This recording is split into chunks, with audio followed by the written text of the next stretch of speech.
kita setelah sadar Allah ya hidup biasa-biasa aja, berpenampilan ya biasa-biasa aja, apa adanya, nggak usah dibuat-buat ya.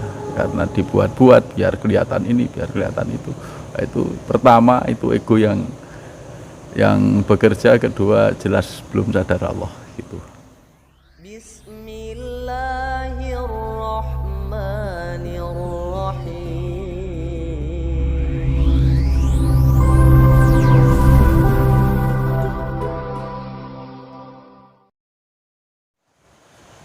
Assalamualaikum warahmatullahi wabarakatuh. Nah, ini lupa ya. Jadi ini pakai clip on sih. Jadi kalau nggak pakai clip on nggak dengar. Sahabat sadar Allah, ya malam ini kami akan bincang-bincang dengan Kang Darman tentang banyak hal, tentunya yang berkaitan dengan sadar Allah dengan 3T dan ATP. Dimana kita tahu bahwa sadar Allah ini menjadi satu hal yang sangat penting dalam kehidupan kita, karena sadar Allah itu merupakan pondasi dalam ketauhidan kita, dalam kita hidup ini, menjalani hidup ini agar tidak tersesat di jalan yang tidak semestinya. Dan 3T, tasbih, tahmid, takbir, itu adalah merupakan satu pembentukan sikap, ya, sikap hidup yang benar. Kemudian dari sikap hidup itu akan mendasari perbuatan kita yang kita format dalam bentuk ATP, amanah tanda perintah. Oke Kang Darman, gimana kabarnya? Alhamdulillah, kabar baik Pak. Jadi ada sedikit pertanyaan, atau jika emang harus diluruskan ya wajib harus diluruskan itu Mbak. Jadi sedikit pertanyaan tentang pengalaman dalam berspiritual, mengamalkan zikir nafas sadar Allah. Ini pengalaman pribadi saya itu Mbak. Iya, iya. Jadi selama belajar metode zikir nafas ini, dalam mengamalkan zikir nafas, kadangkala saya itu sering bahasanya mendapatkan suatu fenomena yang belum pernah saya alami gitu Mbak. Nah, jadi posisinya ya ketika saya ber-DN itu Pak. Ketika ber-DN ya menurut pengalaman dan pengamatan pribadi sih, oh ini sudah benar itu dengan tata cara zikirnya dan cara mengamalkannya, ya alhamdulillah istiqomah selalu itu dalam saat atau badak sholat tuh ya dimaksimalkan. Saya itu belajar memaksimalkannya. Nah, ketika melaksanakan itu, mempraktekkan DN setelah sholat, biasanya setelah sholat saya itu Mbak. Nah, di dalam satu perjalanan tuh Mbak, menuju alam ilahiyah bahasa saya tuh, kadang saya itu sering diperlihatkan dengan berbagai cahaya itu Mbak. Kok bertemu dengan cahaya, padahal saya tidak meniatkan, dalam hati tidak meniatkan itu cahaya itu, tapi saya terima, oh ini cahaya, ini perbuatan Allah. Tapi yang saya pertanyakan tuh, apakah itu dalam keadaan sadar apa tidak sadar? Karena saya secara pribadi ya ketika diperlihatkan ya terima, diperlihatkan. Nah, untuk mengantisipasinya biar tidak sering itu diperlihatkan dengan itu, gimana caranya Mbah? Diterima apa ditolak itu? Kalau untuk lurus gitu, untuk lurusnya. Kalau bukan penilaian loh, emang saya juga menyadari ini ya, kalau saya berhenti di situ ya berarti tidak lurus lagi Mbah. Nah, gimana caranya Mbak biar saya itu tidak selalu bertemu dengan cahaya itu Mbak? Enggak, Mbah. Mohon diluruskan itu, Mbah. Oh iya, meluruskan yang bengkok-bengkok. Iya, Mbah. Yang bengkok. Oke. Yang bengkok Jadi memang itu. banyak di antara kita ya, jamaah zikir nafas ini yang dalam proses zikirnya itu menemukan fenomena-fenomena, sensasi-sensasi ya. Sensasi-sensasi itu ada di level 1 ya. Jadi selama kita masih ketemu cahaya, ketemu bayangan, ketemu apalah, itu berarti kita masih di level 1. Sadar atau enggak ya. Maksudnya sadar Allah atau enggak. Kalau kita berhenti di level 1, kita artinya kita belum sadar Allah. Tetapi kalau kita menyadari bahwa yang menciptakan sensasi itu adalah Allah, ya, yang menciptakan semua ini adalah Allah, baru itu mulai masuk level 2. Artinya ketika kita sadar bahwa semua yang terjadi pada saat kita berzikir nafas itu merupakan kehendak Allah, ya, kita harus terima. Kita harus terima. Tapi pertanyaannya, cahaya itu Allah atau bukan? Menurut Kang Darman gimana? Nah, Cahaya itu Allah atau bukan? kalau dalam Enggak, cahaya itu Allah atau bukan? kalau menurut pribadi sih bukan. Bukan ya, karena kalau Allah itu bukan, berarti kita terima, kita lewati. Itu kita terima, kita lewati. Kita dinamai penampakan berjubah atau yang lain-lain, itu jelas bukan Allah, karena Allah itu laisa kamitslihi syai'un. Jadi Allah itu tidak bisa serupa dengan makhluk ya, tidak serupa dengan makhluk ya. Cahaya itu ciptaan Allah. Jadi penampakan itu ciptaan Allah. Jadi kita terima, semua kita terima. Bahkan ketika jasad kita merasa sakit ya, merasa seperti banyak semut yang ada di tubuh kita, kepala pusing, nah, itu semua ciptaan Allah. Kita harus terima itu.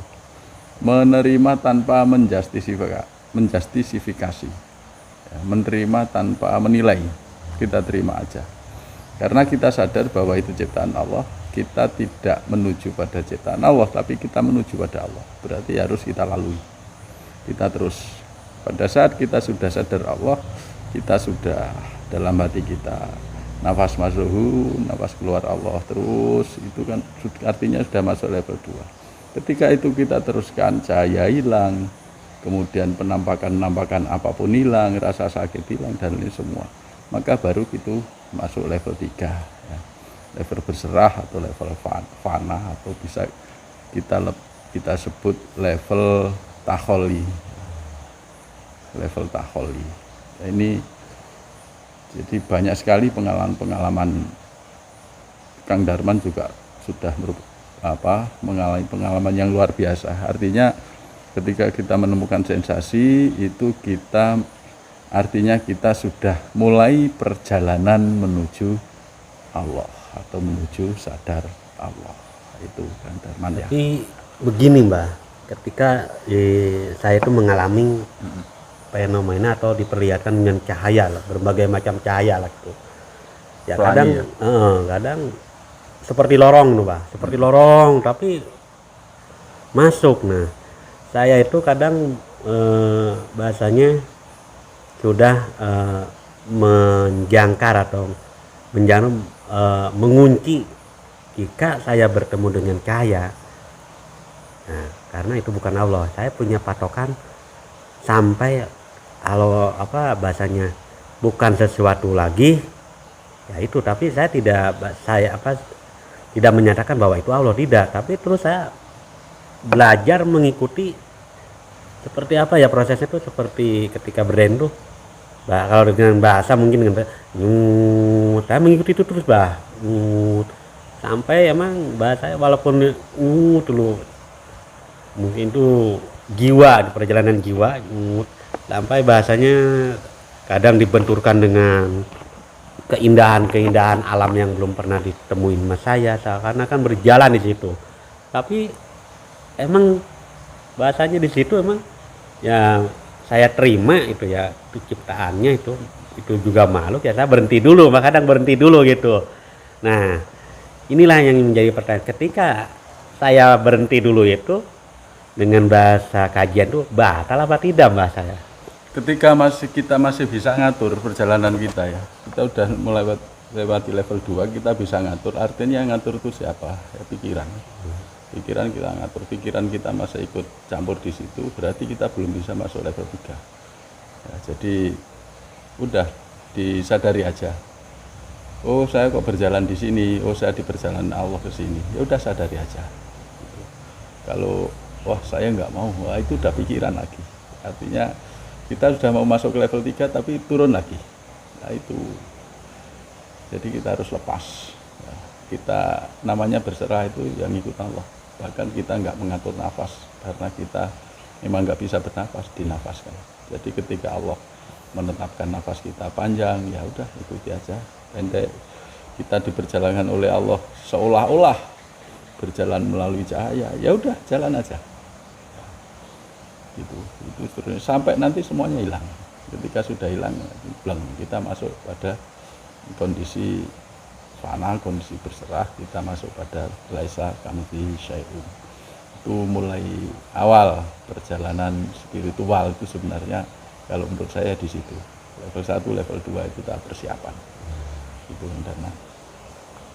Nah, setelah mengalami apa yang saya alami itu ya, semuanya itu kan saya ya bahasanya mungkin ini proses ya, namanya juga belajar ya Mbak. Mungkin ini proses.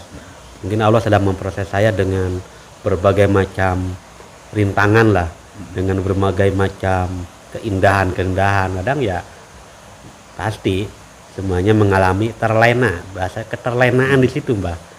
Kadang ya saya akui itu ya, jujur, ketika mengalami diperlihatkan dengan alam yang tidak pernah saya lihat di alam nyata ini, saya suka berhenti di situ. Nah, berhenti, tapi dalam berhenti itu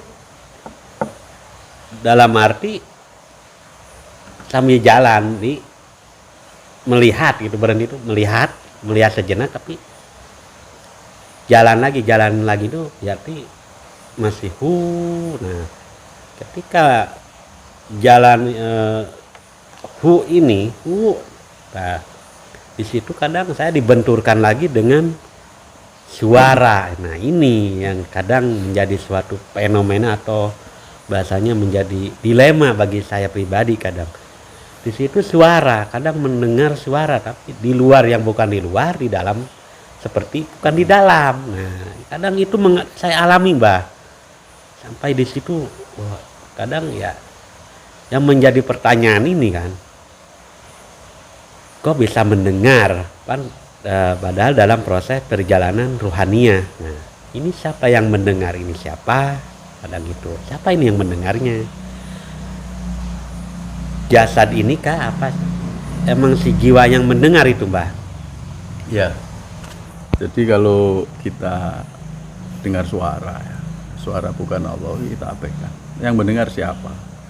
Kita di situ masih berada di level 2 ya. Jasad mendengar, jasad kita mendengar ya. Kemudian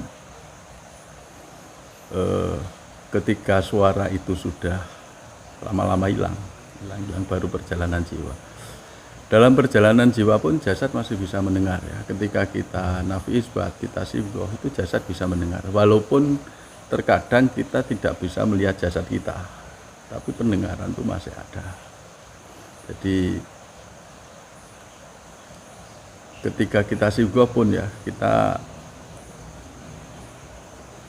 kadang-kadang malam hari ya, kalau saya kadang malam hari itu mulai jam 2 atau jam setengah 2 atau jam berapa, tahu-tahu dengar tarhim. Yang mendengar siapa? Yang mendengar jasad kita. Dari mana pendengaran itu? Ya dari Allah. Pendengaran itu dari Allah. Karena ketika sudah level itu yang ada hanya Allah. Tapi ketika kita masih bergelut dengan sensasi itu, kita masih di level 2, enggak ada suara apapun yang kita dengar, ya kita abaikan, karena itu bukan Allah. Ini dalam proses perjalanan. Ibarat kita berjalan ke Jakarta ya, dari Kumpang ini ke Jakarta. Di jalan kita mesti menemukan satu pemandangan yang indah, satu pemandangan yang menarik seolah-olah kita dibawa ke situ, ya udah lihat aja pemandangan, tapi terus berjalan, jangan berhenti di keindahan itu. Kalau berhenti di keindahan itu kita nggak pernah sampai. Nah, ini proses perjalanan spiritual. Yang baik yang mana, yang bagus yang mana, semuanya bagus. Baik yang mengalami sensasi maupun yang tidak mengalami sensasi. Tapi yang tidak mengalami sensasi ini juga bersyukurlah, karena tidak banyak cobaan dalam perjalanan spiritual. Yang mengalami sensasi ini banyak godaan, ya. Kalau kita nggak lurus Allah, kita akan berbelok ke sensasi itu. Tapi karena kita ini perjalanan ke Allah, ya apapun sensasinya itu kita terima, kita lewati. Jangan tergoda sensasi. Nah, ini masalah sensasi. Tentunya kita juga harus melanjutkan pada, kalau cukup sadar Allah saja kan banyak cobaan, banyak ujian-ujian dari ekonomi, dari kesehatan dan lain-lain. Ini harus kita lanjutkan pada 3T, tasbih, tahmid dan takbir, ya. Karena pembentukan sikap, pembentukan sikap menerima, pembentukan sikap mensyukuri, pembentukan sikap yakin atau percaya bahwa Allah menolong kita. Nah, di sini terbentuk Allah membentuk kita untuk hanya pada Allah kita mohon pertolongan. Kekuatan ini akan muncul ketika kita berlatih 3T itu. Jadi ini dasar untuk menjalankan perintah-perintah Allah di ATP itu. Itu Kang Darman.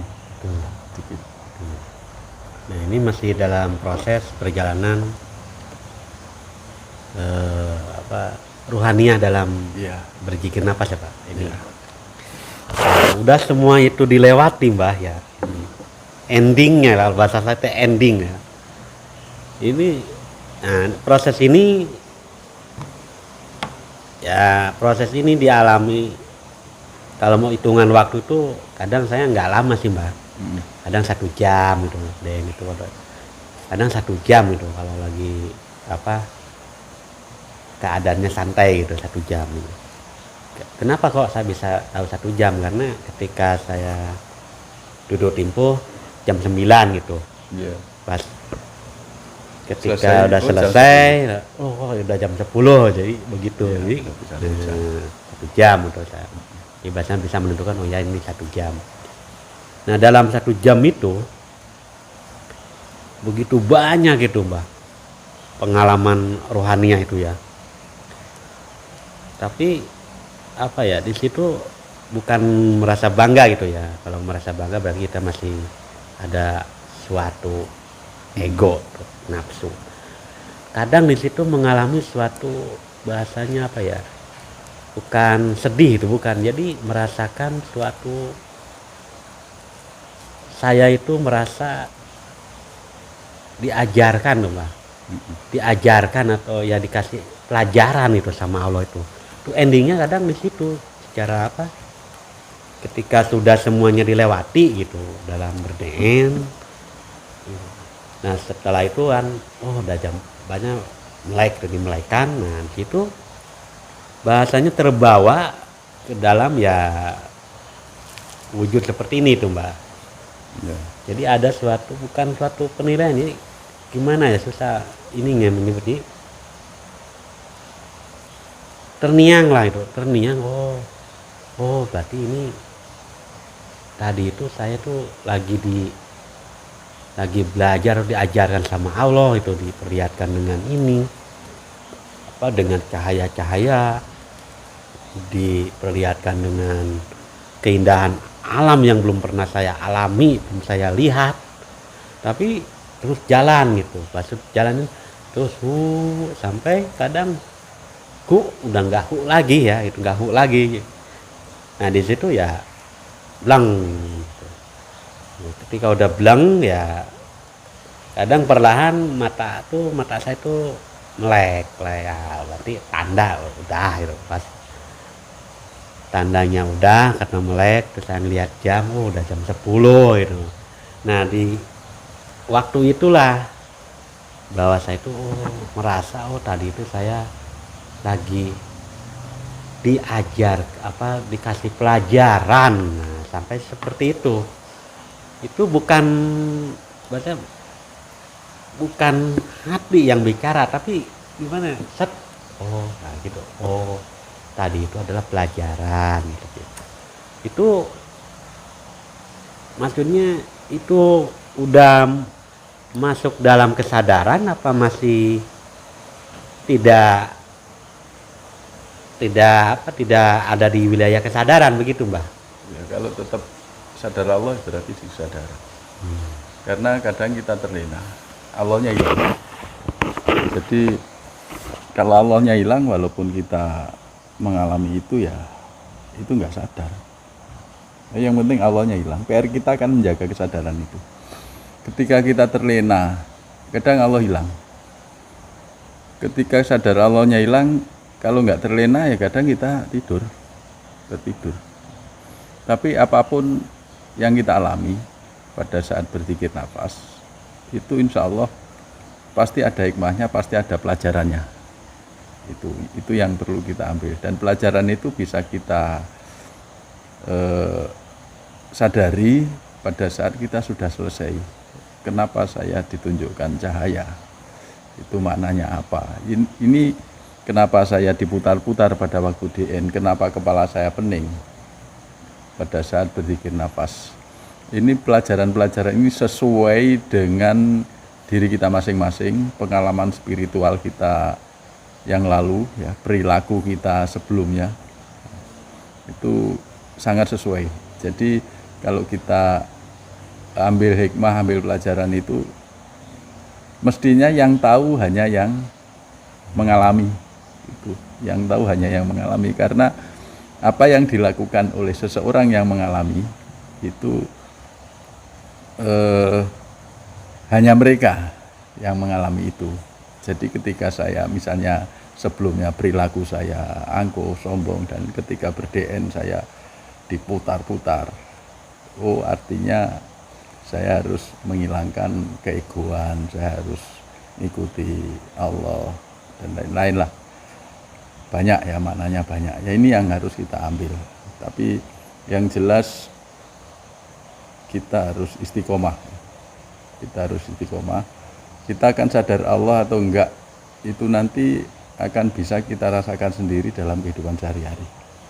Nah, kalau dalam kehidupan sehari-hari kita, sikap kita semakin baik, kemudian kita semakin sering menyadari Allah, nah itu berarti DN kita benar. Tapi kalau kita nggak ada bedanya sama sekali antara sebelum istiqomah DN dengan sesudahnya itu sama saja, berarti DN kita perlu dibenahi. Gitu. Karena juga ada pertanyaan, saya sudah merasa sadar Allah, tapi kok masih bermaksiat, masih minum-minum, masih seneng judi, ya itu hanya merasa saja. Artinya DN-nya perlu dibenahi. Jadi Bapak Ibu sahabat sadar Allah yang mengalami sensasi itu ambil pelajarannya, karena setiap perjalanan spiritual kita menuju Allah itu ada pelajaran-pelajaran yang diberikan Allah pada kita. Nah gitu, Bang. Ya. Kok nggak ngerokok? Mati dulu, Mbah. Mati dulu ya. Terima kasih banyak Mbah atas segala wejangannya dan pelurusan ya dalam perjalanan rohaninya pribadi saya, yang seperti itu apa adanya, seperti itu apa yang telah saya alami seperti itu. Namun ending dalam berspiritual ini ya, dengan belajar metode zikir nafas sadar Allah, ending bagi pribadi saya mengunci, saya tidak saya merasa saya udah sadar Allah, Mbah, tidak. Saya udah istiqomah dalam ATP, saya tidak. Saya selalu mengaplikasikan 3T, tidak. Nah, dalam penilaian pribadi seperti itu, apa wajib saya ungkapkan apa tidak itu, Mbak? Jadi pertanyaan ya untuk mempail atau mengunci spiritualitas pribadi gitu. Ya. Sebaiknya nggak usah diungkapkan ya, kecuali dalam situasi kita belajar.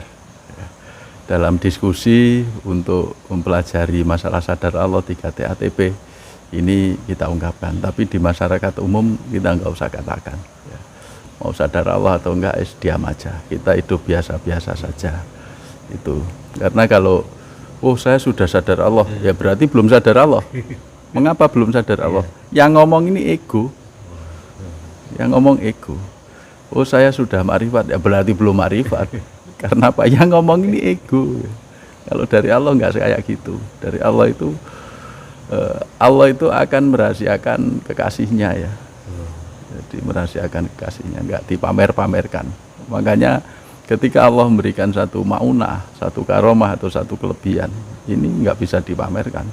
Kalau dipamer-pamerkan, itu ketauhidan kita jadi jatuh ya, rusak nanti. Ketauhidan kita rusak ya.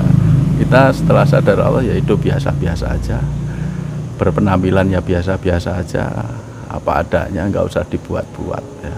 Karena dibuat-buat biar kelihatan ini, biar kelihatan itu. Nah, itu pertama itu ego yang bekerja, kedua jelas belum sadar Allah gitu. Ini udah berapa menit Kang Darman? Jam lah. Ya, kita akhiri dulu ya. Ya. Oke. Demikian Bapak Ibu dan sahabat sadar Allah, bincang-bincang kami ya, saya dengan Kang Darman. Jangan lupa subscribe dan share video Kang Darman DNSA dan Bejo SA channel. Saya tutup dulu, Mbak. Oke. Semoga apa yang kami obrolkan saat ini bermanfaat bagi diri pribadi dan bermanfaat bagi sahabat-sahabat serta teman-teman bersama jemaah Zikir Nafas Sadar Allah dimanapun berada. Ini adalah suatu ungkapan itu apa yang telah saya alami sebenarnya, real, apa adanya, tidak ada settingan. Semoga kita semua dipahamkan oleh Allah Subhanahu wa Ta'ala. Tetap kita lurus ke Allah dan sadar Allah. Usikum bitaqwallah.